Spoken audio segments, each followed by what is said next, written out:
It's time for another spooky story. I am Autumn in Appalachia. Send me your spooky stories. Make sure to add me on Facebook and subscribe on YouTube, same handle. Without further ado. This follower will be remaining anonymous. Let's call her Jennifer for the video. One night, Jennifer is getting ready for bed, and she gets up out of her bed. She walks to a dresser that's right beside her closed bedroom door to turn the light off and grab her phone charger. When she gets close to that bedroom door, she hears her little sister, Kaylee, on the other side of the door calling out her name. This wasn't unusual because Kaylee often begged Jennifer to sleep in her room, and Jennifer kind of got annoyed hearing her sister on the other side of the door because this would have made the third night in a row that Kaylee asked to sleep in Jen's room. Jennifer really just wanted one night alone in her own room, and so she kind of, with a tone, responds, "What, Kaylee?" And there's no response. At this point, she's a little more annoyed, and she's like, "Hello?" Again, no response from Kaylee. So Jennifer swings the door open, and Kaylee's not standing there. Now, everybody is supposed to be asleep in the house.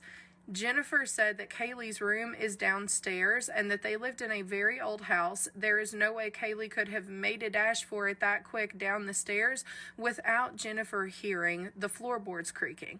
So she thinks, okay, maybe Kaylee's still upstairs and she's like hiding from me. So she goes and checks around the whole upstairs. Her other siblings are dead asleep in their rooms. The lights are off. Nobody's in the bathroom. Nobody's in the hallway. Kaylee's definitely not up there.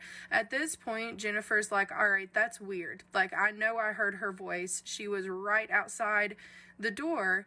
And so she gets creeped out enough that she decides she's going to sleep downstairs in the living room rather than stay in her bedroom. So Jennifer gets downstairs to the living room. She goes to put her things on the couch when she looks over and sees that Kaylee is asleep in the living room. And it looked like she had been asleep for a good while. So this just further intensified the creep factor. Jennifer tries her best to just put it out of her head, forget about it. She lays down on the couch to start drifting off to sleep.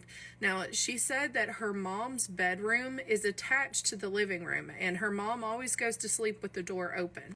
After about 10 minutes of laying there, Jennifer hears her mom, who's in her bedroom, say, "Kaylee, what do you want?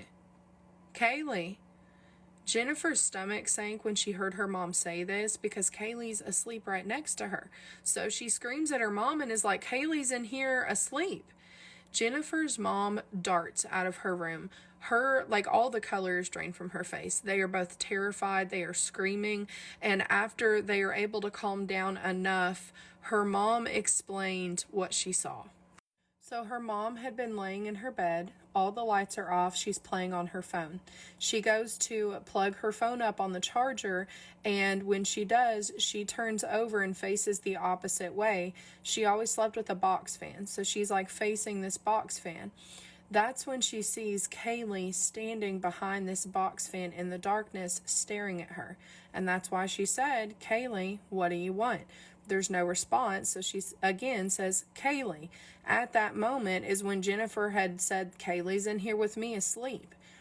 As Jennifer was saying, "Kaylee's in here with me asleep," Kaylee, who is standing behind the box fan, quote unquote, moves around that box fan and starts walking toward mom's bed. She's like standing less than a foot away from her mom's bed when her mom realizes that whatever is in front of her, it's not her daughter. She is petrified. So because it is really dark, she turns back around just long enough to grab her phone for some light so she can illuminate Kaylee's face. When she grabs the phone and turns back around, Kaylee, or whatever it was, is gone. The mom swears that whatever she saw, both of them swear that the voice that they heard was Kaylee's voice. And it looked like Kaylee standing in the mom's bedroom. They don't know how to explain it. It still creeps them out. They've never had anything like that happen. Y'all excuse me while I ascend into the ninth realm. That shit is scary. And I can personally relate. Y'all OGs who have been here for a while have heard me share this story time. My very first scary story about how one of my exes saw me sitting, who by the way was a very big skeptic, saw me sitting on the bed, but it wasn't me.